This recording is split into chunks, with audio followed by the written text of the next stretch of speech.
The second section of SNT is the punch. The left hand comes into the centre line, it's a distance away from your body, and it occupies the centre line. So again, same with the right, it comes to the centre. It comes to the centre and the fist wants to be facing forward. It doesn't want to be facing to the side, it doesn't want to be facing up. And if this is your centre line, guys, your hand wants to sit on top of the centre line. So this is my centre line here, and my fist comes and it rests on top of the centre line. My elbow is not up, it's down, so the shoulders are down. And what I need to try and do is I want to occupy the centre line. So when I do my punch and I lock my arm out and I'm punching directly to my throat. Yeah? So the arm is locked out, that's a very key point. What I'm also looking for is that the shoulder doesn't go forward or the shoulder go back and then the arm's not locked out. What we want to do is the arm's locked out, so if somebody hits it, it doesn't collapse. So we don't want to have a tight fist. What we want to do is still have the fist. Sometimes I see that people have such a loose fist that there's nothing. You make a fist, which means you rotate your fingers in and put the thumb down the side. Don't squeeze it so tight, but lock it out. And the arm needs to be locked out. Not with the elbow out, but down. And of course we're hitting in the Wing Chun with these bottom three knuckles. But actually we hit with this surface area here, while the karate still hit with the top two. So we hit with a vertical fist and in the centre. So from this position here, the hand comes along to the centre line, we take the internal movement and then we punch to the throat. Those of you who are a little bit higher get to understand that actually one of the key points is knowing how to use this chest movement and to generate the power. Now what I don't do is lean back and use the shoulders. It doesn't show too well because of the black I'm wearing, but the shoulders go back. What I'm doing is actually I'm lifting my chest up from here, from this position here. So when I'm actually doing my punch from here, I lift my chest up and that rotates the punch. So that's the internal of the Wing Chun system. So again, then once I do my left, I do my right from here. So some people exaggerate it and you see them lean back. It's not from the back, guys. It's from here. It's from here. There's no leaning back. So this takes a lot of practice. And again, when you go higher, we can put this into place. So let's do this again. The first key point is left hand comes to the centre. We punch to the throat, and then from here, the hand is along the centre, we open the hand and we rotate the hand to the middle point.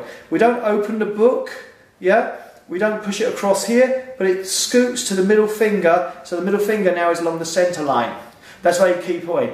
What we must do is also make sure the elbow stays locked out. Common mistakes, the arm starts to bend. So if you've got tightness and stiffness in your shoulder or in your ligaments, you'll feel it. And this is where you need to hold it longer to stretch it. The next thing you do is you bring the fingers back and the hand back and the thumb. And you're trying to bend the wrist, but make sure when you bend the wrist, you don't let this happen.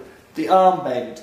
So again, it's working the flexibility and the strength of your forearm. So you do this and you circle. And you circle, circle, circle, circle, circle, circle, circle. And when you get to this part here, you come across and grab your fist and the thumb's down the side. And then you put your weapon back. Yeah, so what you're getting on the right hand side, so you bring the right hand to the centre, run in here, punch to the throat, circle and open the hand here, making sure the arm's locked out and straight, bend from the wrist, try and make a little fist, circle, circle, circle, circle on the outside, and then back across to the thumb, hold it, and then just from here, imagine you've got a rope, and you just pull it straight back, and the elbow in something behind you. This is a key point, guys. Some people I see when they do the form, they do this and they rush this part. This part is very, very important to work on the flexibility of your shoulders, because we need this in Wing Chun. We need to work on the flexibility of our wrists. This gives us opportunity with people to put wrist locks and stuff that we're not getting caught, and the strength to be able to grab people. So the more time you spend on this, the better. So let's do the second section all in one. So it comes here, punch, open, circle and pull back. Right punch comes here, punch, open, circle and pull back. Again, as I always said, guys, start slowly, no power in it at the beginning, and as you get better, you've got to think of this as your one punch. And what I mean by that, in a situation you've got to be non-telegraphic. So you're there, facing person, you're going to go bang and just hit them. Just bang, no drawing back, but be explosive. So a lot of times I see, and there's no explosive. If you train it hard enough and often enough, I should hear, and it should wake me up when I'm grading you, that when you do it like a punch here, boom, yeah, and then circle and pull back. Bring here and bang, give it maximum power, and then from this position, circle. Train it like I've just done it there, again and again and again. As I always say, it takes 10,000 hours to become a master. I have probably done this for many, many times. I've got a shoulder injury at the moment, I've got some elbow injuries, but again, that's because I've been doing a lot of ground fighting lately, so I get myself back in shape. So what I want you to do, guys, is just to practice your forms. Now you can link this with the first one, so you have the first one, and now you have the second one. Yeah? Go through the motions, learn the sections, then start adding the details.